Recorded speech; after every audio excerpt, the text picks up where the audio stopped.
ఈరోజు మనం పురాతనమైన భూదేవి కథను విందాం. భూదేవి కథ చాలా తక్కువ మందికి తెలుసు. ఈ కథను వినకపోతే మీరు మరణించిన తరువాత మీకు భూమి ఉండదు, స్వర్గం ఉండదు, మీకు మీ తలరాతలో కూడా భూమి ఉండదు. అందువల్ల ప్రతి ఒక్కరూ కూడా భూదేవి యొక్క కథను వినాలి.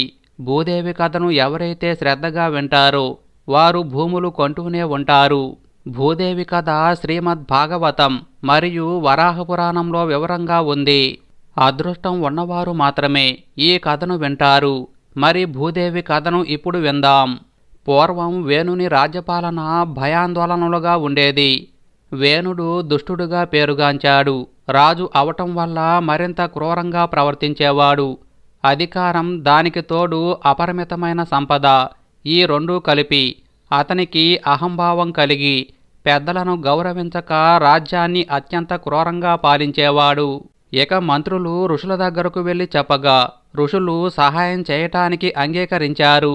వారు వేణురాజు దగ్గరకు వెళ్లి, నాయనా, నీ జీవితం, నీ సంపద, నీ పేరు ప్రఖ్యాతలు ప్రమాదంలో చిక్కుకొని ఉన్నాయి. కాబట్టి ధర్మంగా రాజ్యపాలన చెయ్యి. భగవంతుణ్ణి లక్ష్యపెట్టని రాజు నరకానికి పోతాడు. నీవు యజ్ఞాలు చేసి దైవాన్ని తృప్తిపరచాలి. నీవు అవి చేయుటలేదు సరికదా, యజ్ఞాలు, దైవారాధన ఆపు చేశావు అని అనేక విధాలుగా చెప్పగా వేణుడు ఇలా అన్నాడు, నేను కాదు, మీరు అధర్మ మార్గంలో నడుస్తున్నారు. మిమ్మల్ని రక్షించే నన్ను వదిలి నాకు బదులుగా వేరొక దైవాన్ని మీరు పూజిస్తున్నారు. మీరు నన్ను దైవంగా భావించి పూజించాలి. ఈ సత్యం తెలియకపోతే మీరే నరకానికి పోతారు. కాబట్టి సత్యాన్ని తెలుసుకొని నాకు హోమాలు, పూజలు చేయండి. నన్ను తప్ప వేరే దైవాన్ని పూజించకూడదు. ఇది రాజద్రోహమని గట్టిగా పలికాడు వేణుడు. ఇక వేణుడి మాటలు విని ఋషులు దిగ్భ్రాంతి చెందారు. కొంతసేపు అతని వైపు చూసి, ఈ దుర్మార్గుడు రాజుగా ఉన్నంత వరకు దేశ భవిష్యత్ బాగుపడదు. ఇంతవరకు నిగ్రహంగా ఉన్న ఋషులు వారిలో వారు చర్చించుకొని, ఇతడు మరణించక తప్పదు. సాక్షాత్తు యజ్ఞేశ్వరుడైన నారాయణుడితో సమానంగా తనను భావిస్తున్నాడు. ఇది అత్యంత పాపం కనుక వాడి గోతి వాడే తవ్వుకున్నాడు. ఇక వారు మనస్సులో మృత్యుదేవతను ఆహ్వానించగా మృత్యువు వచ్చి వేణుడి ప్రాణాలు తీసుకొని పోయింది. ఋషులు వారి ఆశ్రమానికి వారు వెళ్ళారు. ఇలా కొంతకాలం గడిచింది. దేశాన్ని పాలించు రాజు లేకపోవటం చేత ప్రజలను దోచుకొనుటకు ఇదే సమయమని భావించి బందిపోటు దొంగలు నగరంలో ప్రవేశించారు. ఒకరోజు సరస్వతీ నదీ తీరమున ఋషులు కూర్చొని ఉండగా దూరంగా ధూళిమేఘాలు చూసిరి. వారు కుతూహలంతో దీనికి కారణమేమై ఉండును అని పరిశోధించారు. రాజు లేకపోవటం చేత నగరాన్ని దోచుకొని బందిపోటు దొంగలు గుర్రములపై తిరిగి వెలుట చేత దానివల్ల వచ్చిన ధూళి అని వారు కనుగొన్నారు. రాజ్యంలో రాజు లేకపోవట ఎంత కీడును కలిగించునో ఆ ఋషులు గ్రహించారు. ఈ పరిస్థితి కలుగుటకు కొంతవరకు తాము కూడా బాధ్యులమని విశ్వసించి ఆ రాజ్యంలోని ప్రజలను ఈ దౌర్భాగ్య స్థితి నుండి కాపాడాలని ఏదైనా చెయ్యాలని వారు తలచిరి. ఆ రాజ్యంలోని ప్రజలు దుర్మార్గుడైన వేణుని పరిపాలనలోనూ ఆ తరువాత బందిపోటు దొంగల చేత మిక్కిలి ఇక్కట్లు పాలయ్యారు. అంగరాజు భార్య సునీతకు తన కుమారుడైన వేణునిపై విశేషమైన ప్రేమ ఉండటం వల్ల అతని భౌతిక కాయము దహనపరచుటకు ఆమె అంగీకరించదని ఋషులకు తెలియను. ఆమెకున్న మాంత్రిక శక్తులచే తను ఔషధముల చేతను ఆ మృతదేహాన్ని కాపాడుతూ ఉండేది. ఇక ఋషులు ఆమె వద్దకు వెళ్ళి వేణుని మృత శరీరాన్ని ఇవ్వమని అడిగారు. ఇక ఋషులు ఆ మృతదేహాన్ని తీసుకొని ఋషులు ఆ మృతదేహమునంది తొడలను చిలకగా అందునుండి అనాకారిగా నల్లగా నుండు పురుషుడు ఉద్భవించాడు. ఆ పురుషుడు వేణునిలోని దుష్టత్వము మూర్తీభవించినట్లు ఉన్నాడు. అందుకని అతన్ని నిషాదుడను పేరుతో పిలుస్తూ ఉన్నారు. అతని వంశీయులు నిషాదులుగా పేరొందిరి. ఆ తరువాత ఋషులు మృతదేహము కుడిభుజమును మొదట చిలికి పిమ్మట ఎడం భుజాన్ని కూడా చిలికారు. వాని నుండి ఒక పురుషుడు, ఒక స్త్రీ జన్మించిరి. వారు నారాయణుడు, లక్ష్మీదేవి అవతారములు. వారిని ఋషులు పొగిడి ఇలా అన్నారు, ఈ పురుషుడు పృథువు అనే పేరుతో, ఈ స్త్రీ అర్సిస్సు అను పేరుతో వ్యవహరిస్తారు. వారు భార్యాభర్తలుగా జీవించి ఈ లోకంలో ప్రఖ్యాతి పొందుతారు. పృథు చక్రవర్తి అత్యంత వైభవంగా రాజ్యాన్ని పరిపాలిస్తాడు. పృథువు జన్మించినందుకు సంతోషించి బ్రహ్మాది దేవతలు ఈ గొప్ప సంఘటనను తిలకించుటకు భూమికి దిగి వచ్చారు. పృథువు జన్మించినప్పుడు స్వర్గంలో మేళతాళాలు మ్రోగెను. సిద్ధులు భూమిపై పుష్పవర్షం కురిపించిరి. భూమికి దిగివచ్చిన బ్రహ్మ, దేవతలు, దేవర్షులు కొత్తగా పుట్టిన బాలుణ్ణి చూశారు. ఆ బాలుని కుడిచేయి పరీక్షించి బ్రహ్మ ఇలా అన్నాడు, ఆహా, ఈ బాలుని చేతియందు చక్రము, పాదములందు పద్మచిహ్నాలు కలవు. ఇతను నారాయణుడి అవతారంగా లోకాన్ని రక్షించటానికి వచ్చాడు. అలా పెరిగి పెద్దవాడై పృథువు పట్టాభిషిక్తుడయ్యాడు. రాజుగా పట్టాభిషిక్తుడైన పృథువును లోకరక్షకుడని దేవతలు పిలిచిరి. అతను ప్రజలు కృషించి మిక్కిలి నీరసించి ఉండుట చూసెను. వారికి సరియైన ఆహారము పోషణ లేక మిక్కిలి బాధతో నుండిరి. ఇక ఆ ప్రజలు రాజుతో ఇలా అన్నారు, ప్రభు, దయచేసి మాకు ఆహారాన్ని ప్రసాదించండి. త్వరలోనున్న అగ్నిచేత చెట్టు దగ్ధమైనట్లు మేము ఆకలి అనే అగ్నిచేత మెల్లగా దహించుకుపోతున్నాము. మా ప్రధానాంగములు బాధపడటం చేత మేము పనిచేయలేకపోతున్నాము. మాకు అన్నం పెట్టండి. పూర్వపు రాజు భుజములను ఋషులు చిలకగా మీరు జన్మించి మమ్ము రక్షించి ఉద్ధరిస్తారని విని ఉన్నాము. ఈ ఆకలి బాధ నుండి మమ్మల్ని రక్షించాలని ప్రార్థించారు. ఇక పృథు చక్రవర్తి ఒక క్షణం యోచించాడు. ఆరోగ్యాన్ని, పోషణను ఇచ్చే ధాతువులను భూమి నమిలివేసిందని, అవి తిరిగి మొలకెత్తకుండా చేస్తున్నదని రాజు గ్రహించాడు. ఈ కారణం చేత భూమిపై ఆగ్రహం చెంది శిక్షించాలనుకున్నాడు.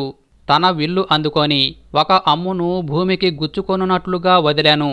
ఇక భూమాత భయపడి గోరూపం ధరించి రాజు నుండి పారిపోయెను. తోకనెత్తి వణుకుతున్న కాళ్ళతో ఆ గోవు భూమి అంతటా పరిగెత్తింది. క్రోధంతో కనులు ఎర్రబడగా రాజు గోవును వెంబడించాడు. ఇక గోవు పర్వత సానువుల కిందకి వెళ్లి లోయల్లో ప్రవేశించి అక్కడ నుండి దట్టమైన అడవిలో చొరబడి రాజు నుండి తప్పించుకొనుటకు ప్రయత్నించెను. కాని రాజు అలుపులేక గోవును వెంబడిస్తూనే ఉన్నాడు. ఎక్కడకు వెళ్ళినను గోవు వెనుదిరిగి చూస్తే రాజు తనను వెంబడిస్తూనే ఉన్నాడు. ఇక ఎవరూ తనను రక్షించేవారు లేరని గోవు తెలుసుకుంది. చివరకు రాజు పాదములపై పడి ఇలా అంటుంది, గోవు రూపంలో ఉన్న భూదేవి ఇలా అంటుంది, దయచేసి నన్ను రక్షింపుము. నీవు ధర్మప్రభువు. ఈ విధంగా నా వంటి స్త్రీని వేధించుట తగదు. స్త్రీహత్య మహాపాపమని నీకు తెలియను. ఆమెలో దోషములున్నప్పటికీ చంపరాదు. నేను నీకు ఎలాంటి హాని చేయకపోయినప్పటికీ నన్నెందుకు చంపాలనుకుంటున్నావు? నన్ను చంపినట్లయితే నీ రాజ్యాన్ని ఎక్కడ ప్రతిష్ఠించుకోగలవు అని అనగానే ఇక పృథు చక్రవర్తి ఇలా అన్నాడు, భూమాత, నీవు తప్పు మార్గంలోనున్నావు. అందుకే నిన్ను శిక్షించాలనుకున్నాను. మానవులు చేయు యజ్ఞములలో హవిస్సులో నీకు భాగం ఇచ్చినప్పటికీ తిరిగి నీవు ఆహారం ఇచ్చుటలేదు. నీ విధిని నీవు నిర్వహించకపోవటం చేత నిన్ను శిక్షించవలసి ఉన్నది.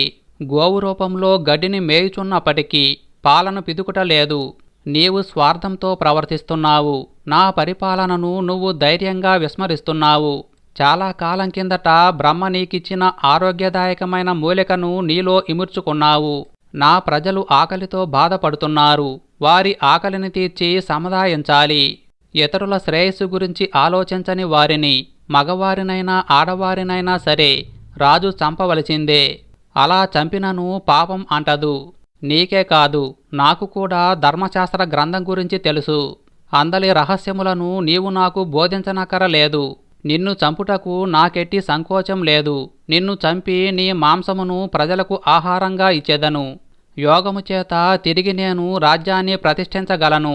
క్రోధముతో నిండిన కనుబొమ్మలు, పిడుగు వంటి స్వరము, బాణమును ఇంకా ఎత్తి ఉండటం వల్ల భూమాత వణుకుతూ ఇలా అంటుంది, నీవు ఉత్తమోత్తమ ప్రభువువని ఎరుగుదును. జీవులకు జడములకు నిలయమగు నన్ను సృష్టించినావు. వీరందరికీ నన్ను తల్లిని చేసినావు. నీవే నాపై ఆయుధములు ప్రయోగించినా ఇక నన్ను రక్షించేవారెవరు? సముద్రంలో అట్టడుగున నేను మునిగి ఉన్నప్పుడు నీవు వచ్చి నన్ను లేవనెత్తి సముద్రంపైన ప్రతిష్ఠించినావు. ఆనాటి ఆది వరాహమే నీవు. ఈనాడు మానవ రూపంలో నన్ను నా పిల్లల్ని రక్షించటానికి వచ్చినావు. అలాంటిది నన్ను చంపుట భావ్యం కాదు. నాపై కరుణ చూపుము. నా మొరను జాగ్రత్తగా వినుము. తేనెటీగ అనేక పుష్పముల నుండి ఒక్కొక్క బిందువును తెచ్చి తేనెను తయారు చేయనట్లు ఇలా చేయటానికి ఆ తేనెగ ఎంతో శ్రమపడును. అలానే నా నుండి పొందుటకు ఎంతగానో ప్రయత్నం చేయవలసి ఉన్నది. ఈ లోకము నుండి మంచిని పొందుటకు మానవులకు ఋషులు అనేక విధులను నిర్ణయించిరి. అనేక యాగములు కర్మలు పరలోక ప్రాప్తికై ఏర్పరిచిరి. సరి అయిన మార్గంలో నడిచి పూర్వులు నిర్ణయించిన విధులు శ్రద్ధతో పాటించిన వారు తప్పక లాభాన్ని పొందగలరు. ప్రజలందరూ ధర్మపరులైనప్పుడు ఋషులు నిర్దేశించిన వానిని వారు చేస్తారు. కాని కాలక్రమములో వేణుని వంటి పాపాత్ములు నన్ను పాలించారు. అందువల్ల ఈ భూమిపై పాపం పెరిగిపోయింది. దొంగలు దుర్మార్గులైన రాజులు నన్ను వేధింపగా నన్ను రక్షించేవారు లేకపోయిరి. ఆ విధంగా ప్రతి ఒక్కరూ నన్ను విస్మరించుట చేత బ్రహ్మ కానుకలుగా ఇచ్చిన విలువైన మూలికలు ఇతర పోషక పదార్థాలు అనర్హుల చేతిలో దుర్వినియోగం చెందుతున్నాయని గ్రహించాను. ప్రజలు ఈ ధాతువులను మూలికలను ఇతర పదార్థాలను వినియోగించుటకు అనర్హులని తలచి వానిని నేను దిగమ్రింగాను. నేను వాటిని దాచానన్న నీవు అన్నమాట సమంజసంగానే ఉంది. ఈ భూతలంపై అవి ఇక మొలకెత్తలేవు. ఇక నా నుండి ఉత్తమమైన వానిని బయటకు తెచ్చుట మీ చేతిలోనే ఉన్నది. నీవు సరి అయిన ప్రక్రియ చేత నాలోనున్న వాటినన్నింటినీ బయటకు తెప్పించగలవు. నేను పాలను పిదుకుటకు నాకొక దూడ నిమ్ము. నీవు సరి అయిన పాత్రనొక దానిని తెచ్చినచో అందు పాలను పిదకవచ్చును. పాలను పిదుకుటకు తగిన వ్యక్తిని చూడుము అని భూమాత అంటుండగా పృథుమహారాజు వింటూ ఉన్నాడు. అతని చేతి నుండి అమ్ము భుజము నుండి అప్రయత్నంగా విల్లు జారి కింద పడెను. అతని నేత్రములు ఆలోచనాపూరితములయ్యను. ఇక పృథుచక్రవర్తి భూమాతతో ఇలా అన్నాడు: భూదేవి, నీవు పలికినది సమంజసంగానే ఉన్నది. నీ నుండి ఎక్కువ లాభాన్ని పొందుట నా కర్తవ్యమై ఉన్నది. మానవుడు కృషి చేయవలెను. నిన్ను దున్ని విత్తనాలు నాటి మొక్క అయిన తరువాత పోషించవలసి ఉన్నది. స్వర్గవాసులు ఆయా ఋతువులలో వర్షాలు కురిపించగా మానవుల కృషికి నీవు తగిన ఫలితాన్ని ఇస్తావు. నీ విలువను మానవులు విస్మరించిరి. భూదేవి ఓర్పు అనే నానుడి చిరకాలంగా వాడుకలోనున్నది. అలాంటి నీకే ఓర్పు నశించిపోయిందంటే ఈ లోకంలో ఎంత పాపం పెరిగిపోయిందో అర్థమవుతుంది. విచారించవద్దు, నేను అంతా సరిచేస్తాను. ఇక చాలాసేపు తనలో తాను ఆలోచించి మనువును దూడగా చేసి తాను స్వయంగా పాలు పిదుకుటకు నిశ్చయించుకొన్నాడు. భూమాత నుండి ఆమెలో దాగి ఉన్న మూలికలు విలువైన ధాతువులను తన ప్రజల ఉపయోగార్థం పిండసాగాడు. ప్రతి ఒక్కరితో సరి అయిన దూడ పిదుకువాడు ఉన్నచో ఆమె నుండి వారు కోరిన దాన్ని పొందవచ్చునని చెప్పెను. జ్ఞానులు ఆమె నుండి జ్ఞానాన్ని పిదికిరి. బృహస్పతిని దూడగా చేసి ఋషులు వేదములనేటటువంటి క్షీరాన్ని పిండసాగారు. ఈ క్షీరమునుంచుటకు వాక్కు శ్రవణము మనస్సుతో చేసిన పాత్ర వినియోగించిరి. ఇక దేవతలు ఇంద్రుణ్ణి దూడగా నొనర్చి ఒక బంగారు పాత్రలో ఆమె నుండి అమృతాన్ని వీర్యము ఓజస్సు బలము పిండిరి. ఇక దైత్యులు దానవులు ప్రహ్లాదుణ్ణి దూడగా చేసి ఒక ఇనుప పాత్రలో సుర ఆసవములను నింపిరి. ఇక గంధర్వులు అప్సరసలతో కలిసి విశ్వావసువును దూడగా చేసి పెదుకగా పద్మములతో చేసిన పాత్రయందు సంగీతమనే క్షీరం లభించింది. ఆ సంగీతము మధురమైన స్వరములతో కూడి వినటానికి ఎంతో రమ్యంగా ఉంది. ఇక పితృదేవతలు అర్యముని దూడగా చేసి పెదుకగా కాల్చని మట్టి పాత్రలో గుర్రములకు ఆహారమైన గవ్యము లభించెను.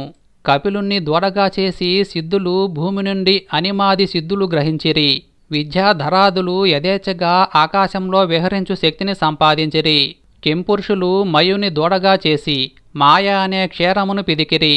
యక్ష రాక్షస భూత పిచాచములు రుద్రుని దూడగాను పుర్రెను పాత్రగా చేసి ద్రాక్షారసము రక్తము కలిపిన ద్రవమును పిదికిరి. ఇక సర్పములు తక్షకుణ్ణి దూడగా చేసి భూమి నుండి విషమును గ్రహించిరి. అదేవిధంగా పుట్టను పాత్రగా చేశారు. గోవులు ఎద్దును దూడగా చేసి కావలసినంత పచ్చిగడ్డిని రాబట్టినవి. ఇక వృక్షములు రావి చెట్టును దూడగా చేసి ప్రాణాధారమైన రసమును భూమి నుండి గ్రహించినవి. హిమవంతుణ్ణి దూడగా చేసి పర్వతములు భూమి నుండి శంఖములు ఇతర విలువైన వస్తువులు లభించుకొనెను. భూమాత నుండి ప్రతి ఒక్కరూ వారికి కావలసిన వానిని పొందిరి. వారు వారిలో ఉత్తముణ్ణి దూడగా వినియోగించిరి. ఇక భూమాత సమృద్ధిగా అందరికీ ఇచ్చిన కానుకలకు పృథుచక్రవర్తి సంతోషించి ఆమెను తన ప్రియపుత్రికగా స్వీకరించాడు. అప్పటి నుండి భూమాత పృథ్వీ అను పేరు పొందెను. తన వింటి కొప్పుతో పర్వత శిఖరాగ్రభాగమును పగలగొట్టి ఆ మట్టితో భూమిలోని బొరియలను పూడ్చి సమతలంగా ఉండునట్లు చేసెను. ఇలా ప్రజల హృదయాలను చూరగొన్న మొట్టమొదటి రాజు పృథుచక్రవర్తి. ప్రతి ఒక్కరూ కూడా భూదేవి యొక్క కథను వినాలి. ఈ కథను వరాహ పురాణం నుండి తీసుకోవటం జరిగింది. వరాహ పురాణంలోని భూదేవి కథను ఎవరైతే వింటారో వారికి మరణానంతరం స్వర్గం లభిస్తుంది. బ్రతికి ఉండగా భూములు కొంటూనే ఉంటారు. వారికి సకల శుభాలు కలుగుతాయి. మరి తప్పక వినవలసిన భూదేవి కథ ఏంటో తెలుసుకుందాం. పూర్వం భూదేవి నీటిలో మునిగిపోయినప్పుడు శ్రీమన్నారాయణుడు వరాహ అవతారాన్ని ధరించి తన కోరలతో భూమిని పైకి లేపాడు. ఆయన మహాశరీరాన్ని ధరించి భూమిని ఎత్తేటప్పుడు ఎంతో ఉన్నతమైన మేరు పర్వతం ఆయన గిట్టల మధ్యలో చిక్కి కనకనలాడింది. అలా క్రమంగా భూదేవి ఉద్ధరింపబడిన తరువాత ఒకనాడు బ్రహ్మమానస పుత్రుడైన సనత్కుమారుడు భూదేవి దగ్గరకు వెళ్ళి ఇలా అన్నాడు. అమ్మా, శ్రీ మహావిష్ణువు నిన్ను ఉద్ధరిస్తున్నప్పుడు నీవు చూసిన అద్భుతాలు వర్ణించు తల్లి అని కోరాడు. ఇక భూదేవి సనత్కుమారుడితో ఇలా అంటుంది. నాయనా, సనాతనుడైన శ్రీహరి ముఖత నేను తెలుసుకున్న దాన్ని విన్నదాన్ని పరమధర్మమైన దాన్ని నీకు చెప్తున్నాను విను అని ఇలా చెప్పటం ప్రారంభించింది. పూర్వం భారం పెరిగిపోగా నేను నదులు, పర్వతాలు, సముద్రాలతో సహా పూర్తిగా నీటిలో మునిగిపోయాను. నీళ్లలో ఉండిపోయిన నాకు ఏమీ దిక్కుతోచలేదు. ఆ నీళ్లలో ఉండటం వల్ల నక్షత్రాలు, గ్రహాలు, సూర్యచంద్రులు ఏమీ కనపడటం లేదు. ఇక ఏం చెయ్యాలో నాకు తోచలేదు. ఎవరు నన్ను ఉద్ధరిస్తారో తెలియటం లేదు. అలా కొంతకాలం గడిపాను. కొన్నాళ్ల తరువాత శక్తి తెచ్చుకొని రూపాన్ని ధరించి సరాసరి బ్రహ్మలోకానికి వెళ్ళాను. బ్రహ్మదేవుడి దగ్గరకు వెళ్ళి ఆయనతో ఇలా అన్నాను. పితామహ, నీవే నాకు దిక్కు. నేను పూర్తిగా నీళ్లలో మునిగిపోయాను. నాకేం చెయ్యాలో తెలియటం లేదు. అంతా లోపల చీకటిగా ఉంది. దయచేసి నన్ను ఉద్ధరించు అని ప్రార్థించాను. నా ప్రార్థన విన్న బ్రహ్మ ఒక క్షణం ధ్యానంలోకి వెళ్ళి నాతో ఇలా అన్నాడు. దేవి, నిన్ను ఉద్ధరించే శక్తి నాకు లేదు. సకల లోకాలకి ప్రభువు, అందరికీ కర్త, లోకేశుడు, మాయాశక్తి సంపన్నుడు అయిన శ్రీహరిని శరణు వేడుకో. ఆయనే నిన్ను ఉద్ధరించగల సమర్థుడు అని చెప్పాడు. నేను సరాసరి బ్రహ్మలోకం నుండి వైకుంఠానికి వెళ్ళాను. అక్కడ శేషపాన్పు మీద శ్రీహరి యోగనిద్రలో ఉన్నారు. ఆయనకు చేతులు జోడించి ఇలా అన్నాను. ప్రభు, నేను నా బరువుని మోయలేక నీళ్లలోకి పడిపోయాను. బ్రహ్మ దగ్గరికి రక్షించమని వెళితే ఆయన నీ దగ్గరకు వెళ్ళమని చెప్పారు. లోకనాథ జనార్దన, నన్ను దయచేసి నీళ్లలో నుంచి ఉద్ధరించు అని ఇలా దీనంగా ప్రార్థించాను. నా స్తోత్రాన్ని విన్న శ్రీహరి ఎంతో సంతోషించి వెంటనే వరాహ అవతారాన్ని ధరించి నన్ను ఉద్ధరించాడు. ఎంతో గొప్ప దయామయుడైన శ్రీహరి దయ వల్ల నేనీనాడు ఇంత ఆనందంగా ఉన్నాను. ఆయన నన్ను ఉద్ధరిస్తున్నప్పుడు ఎన్నో అద్భుతాలు చూశాను. ఆయన శక్తి సామర్థ్యాలు నాకెంతో ఆశ్చర్యం కలిగించాయి. ఎంతో అవలీలగా తన కోరలతో నన్ను రక్షించాడు అని భూదేవి సనత్కుమారుడికి చెప్పింది. అంతేకాదు సనత్కుమార, పూర్వం మహాబలవంతుడైన వరాహమూర్తి అత్యంత విశాలమైన తన శరీరంతో పర్వతాలు, నదులు, సముద్రాలతో కూడిన భూమండలాన్నంతా తన కోర అంచుతో ఒక మట్టిపెడ్డలా పైకెత్తాడు. అంతేకాదు ఆయన వివిధ అవతారాలు ధరించి కంసుడు, మురుడు, నరకుడు, రావణుడు అనే రాక్షసుల్ని తుదముట్టించాడు. సంసారమనే సముద్రం భయంకరమైన చావు, వార్ధక్యం, రోగమనే మొసళ్లతో, అలలతో నిండి ఉంటుంది. అలాంటి సంసారం ఎంతో భయానకమైంది. తన భక్తుల్ని ఆ సంసార భయం నుండి దూరం చేసేవాడు. ముర, నరక, రావణాది అసురుల్ని హతమార్చినవాడు, వరాహ రూపాన్ని ధరించినవాడు, స్వర్గలోకాధిపతి అయినవాడు, భూదేవి నాథుడు, శత్రువుల్ని అవలీలగా అంతం చేసేవాడు ఆ శ్రీ మహావిష్ణువు ఒక్కడే అని సనత్కుమారుడికి చెప్పింది. ఇక ఈ విధంగా పూర్వం తనను ఉద్ధరించిన వరాహమూర్తికి భూదేవి భక్తిగా నమస్కరించి ఇలా అడిగింది. ప్రభు, ప్రతి కల్పంలో ఎంతో దయతో నన్ను నీవు ఉద్ధరిస్తున్నావు. చాలా సంతోషం. అయితే స్వామి, నేను నీ మొదటి రూపం ఎలాంటిదో, నీవు చేసిన తొలి సృష్టి ఎలాంటిదో తెలుసుకోలేకపోయాను. పూర్వం హయగ్రీవాసురుడు వేదాల్ని అపహరించినప్పుడు నీవు మత్స్యావతారాన్ని ధరించి రసాతలంలోనికి వెళ్ళి ఆ వేదాల్ని పైకి తెచ్చి బ్రహ్మకు ఇచ్చావు. ఆ తరువాత దేవదానవులు సముద్రాన్ని మదించినప్పుడు నీవు తాబేలు రూపాన్ని ధరించి మందర పర్వతాన్ని పైకెత్తి ఆ సాగరమదనం నిర్విఘ్నంగా కొనసాగేలా చేశావు. ఇంకో కల్పంలో భూదేవునైన నేను రసాతలంలోకి జారిపోతూ ఉంటే నీవు వరాహ రూపాన్ని ధరించి ఒక్క కోరతో నన్ను పైకెత్తి రక్షించావు. దేవా, ఇలా నీ లీలలు ఎన్నో ఉన్నాయి.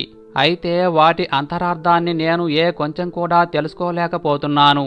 స్వామి, అసలు ఈ సృష్టి అంతా ఎవరి చేత నాశనం చేయబడుతుంది?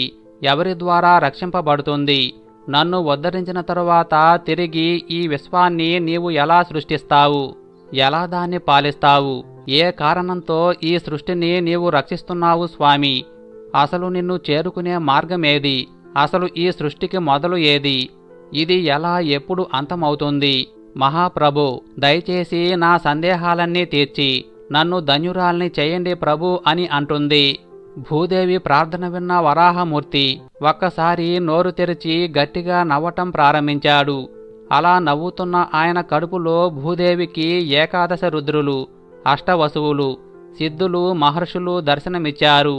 ఇంకా సూర్యచంద్రులతో గ్రహాలతో కూడిన సమస్త లోకాలు తమ తమ ధర్మాల్ని చూసిన భూదేవి ఒక్కసారి ఆశ్చర్యంతో భయంతో నిలువెల్లా వణికిపోయింది. వరాహమూర్తి నవ్వటం ఆపి కొద్దిసేపటి తర్వాత మరోసారి తన నోటిని తెరిచాడు. అప్పుడు 4 భుజాలు కలిగి మహాసముద్రం మీద నిద్రిస్తున్న విష్ణుమూర్తి భూదేవికి కనిపించాడు. శేషపాన్పు మీద నిద్రించిన ఆ మహావిష్ణువుతో పాటు ఆయన బొడ్డు నుండి ఉద్భవించిన తామర పువ్వులో కొలువున్న బ్రహ్మను కూడా చూసింది. ఒక్కసారిగా ఆమెకు ఆనందం కలిగి వారిని స్తుతించింది. ఇక భూదేవి ఇలా అంటుంది: దేవా, నీకు నమస్కారం. స్వామి, నేను నిన్ను శరణు వేడుకుంటున్నాను. ఏ పాపం ఎరుగని స్త్రీనైన నన్ను కాపాడు. ఓ జనార్దన, నిలువెల్లా నల్లని కాటుకొల్లాంటి ఆకాశం కలిగిన నీ దివ్య వరాహ రూపాన్ని, నీ శరీరంలో నాకు కనిపించిన జగత్తును చూసి ఎంతో భయపడ్డాను. ఎప్పటికీ నాకు భయం తగ్గలేదు. నాదా, దయచేసి నా భయాన్ని పోగొట్టు అని దీనంగా ప్రార్థించి ఆ తరువాత శ్రీహరిని వివిధ నామాలతో స్తుతించింది.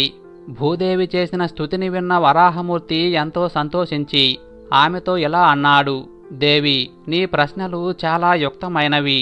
ఇలాంటి ప్రశ్నలు, సందేహాలు అందరికీ కలగవు. నీవు నన్ను అడిగిన సందేహాలన్నీ పురాణాలకు సంబంధించిన విషయాలు. అవి శాస్త్రజ్ఞానంతో చెప్పదగినవి. వాటినిప్పుడు చెప్తున్నాను విను అని ఇలా చెప్పటం ప్రారంభించాడు. ఓ భూదేవి, పురాణాలన్నింటికీ ఒక సామాన్య లక్షణం ఉంటుంది. ఆ లక్షణం మొత్తం 5 విభాగాలుగా చెప్పబడింది. సృష్టి, లయం, వంశం, మన్వంతరం, రాజవంశాల చరిత్ర అనే 5 లక్షణాలతో కూడుకున్నదే పురాణం. ప్రారంభంలో నేను ఆద్యంతాలు లేని ఆకాశ స్వరూపుడిగా ఉన్నాను. ఆ తరువాత అణువు అనేది ఏర్పడింది. అణువు తరువాత నా నుండి బుద్ధి అనేది ఆవిర్భవించింది. అణువు రూపంలో ఉన్న ఆ బుద్ధి సత్వం, రజస్సు, తపస్సు అనే 3 తత్వాలుగా మారింది. వాటినే త్రిగుణాలంటారు. ఆ 3 గుణాల సముదాయంలో నేను మహత్ అనే వాడుగా ఉంటున్నాను. సర్వాన్ని తెలిసిన వాళ్ళలో నేను మొదటి వాడిని. నా నుండి క్షేత్రజ్ఞుడు అనేవాడు ఆవిర్భవించాడు.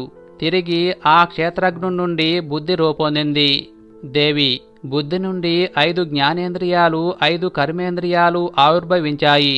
ఇలా ఇంద్రియాలు నెలకొన్న తరువాత ఆ పంచభూతాల సాయంతో ఒక పిండ స్వరూపాన్ని నేనే తయారు చేశాను. దేవి, సృష్టి మొదట్లో అంతా శూన్యంగా ఉండేది. ఆ శూన్యం నుండి ఆకాశం, దాని నుండి శబ్దం, వాయువు, దాని నుండి అగ్ని, ఆ అగ్ని నుండి జలాన్ని నేనే సృష్టించాను. ఆ జలం నుండే సకల జీవులకి తల్లివైన భూమాతను నిన్ను సృజించాను. ఆకాశాదులకి భూమివైన నీతో కలయిక జరగగా ఆ కలయిక వల్ల బొడగలతో కూడిన జలమయమైన ఒక గర్భకోశం ఏర్పడింది. అది క్రమంగా పెరిగి పెద్దదై ఒక అండంగా మారింది. కొన్నాళ్ళకి ఆ అండం పగిలి 2గా అయింది. దేవి, ఆ సమయంలో నన్ను నేను మొదట జలమయ స్వరూపుడిగా సృష్టించుకున్నాను. ఆ విధంగా నేను నారాలు అనగా జలాన్ని సృష్టించి ఆ నీళ్లనే నా నివాస స్థానంగా మార్చుకోవటం వల్ల నాకు నారాయణుడు అనే పేరు వచ్చింది. ప్రతి కల్పంలో నేను తిరిగి ఆ అండంలోకి వెళుతూ ఉంటాను. దేవి, కొంతకాలం తరువాత నా నాభికమలం నుండి ఒక పద్మం ఆవిర్భవించింది. ఆ పద్మం నుండి తొలి సంతతిగా సృష్టికర్త అయిన చతుర్ముఖ బ్రహ్మ అవతరించాడు. అలా అవతరించిన బ్రహ్మను చూసి, ఓయి, నీవు ప్రజల్ని సృష్టించు అని పలికాను. నేను అలా పలికి అతడికి కనపడకుండా అదృశ్యమయ్యాను. అయితే బ్రహ్మదేవుడికి ఎంత ఆలోచించినా సృష్టిని ఎలా చేయాలో బోధపడలేదు.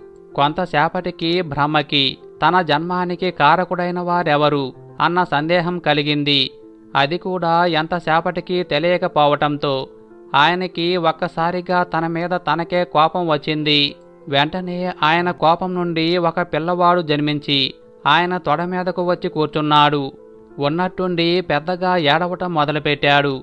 ఆ పిల్లవాణ్ణి బ్రహ్మ ఓదార్చటానికి ప్రయత్నించగా అతను తనకొక పేరు పెట్టమని బ్రహ్మని కోరాడు. గట్టిగా రోదిస్తున్నాడు కాబట్టి ఆ పిల్లవాడికి రుద్రుడు అనే పేరు పెట్టాడు బ్రహ్మ. కాబట్టి దేవి బ్రహ్మదేవుడు ఆ రుద్రుణ్ణి పిలిచి సృష్టి చేయమని చెప్పాడు. అయితే అతనికి శక్తి లేక నీళ్లల్లో మునిగి తపస్సు చేసుకోవటానికి సిద్ధపడ్డాడు. అలా రుద్రుడు నీళ్లలో మునగటంతో ఆ బ్రహ్మ తన కుడి బొటనవేలు నుండి ఒక ప్రజాపతిని, ఎడమ బొటనవేలు నుండి ఆ ప్రజాపతికి తగిన భార్యని, ప్రజల్ని సృష్టించటం కోసం సృజించాడు. అలా బ్రహ్మ వేలు నుండి పుట్టిన ప్రజాపతి తన భార్య ద్వారా మొదటి స్వయంభువ మనువును కన్నాడు. ఇక స్వయంభువ మనువు నుండి ప్రజాసృష్టి ప్రారంభమైంది. అలా భూదేవికి వరాహస్వామి సృష్టి గురించిన అన్ని సందేహాలు తీర్చాడు. ఇక భూదేవి మొత్తం తెలుసుకొని ఎంతో సంతోషించింది. కాబట్టి భూదేవి కథను ఎవరైతే వింటారో వారికి భూమి లభిస్తుంది. భూములు కొంటూనే ఉంటారు. మరణానంతరం స్వర్గానికి వెళ్తారు. సకల ఐశ్వర్యాలు, భోగభాగ్యాలు కలుగుతాయి.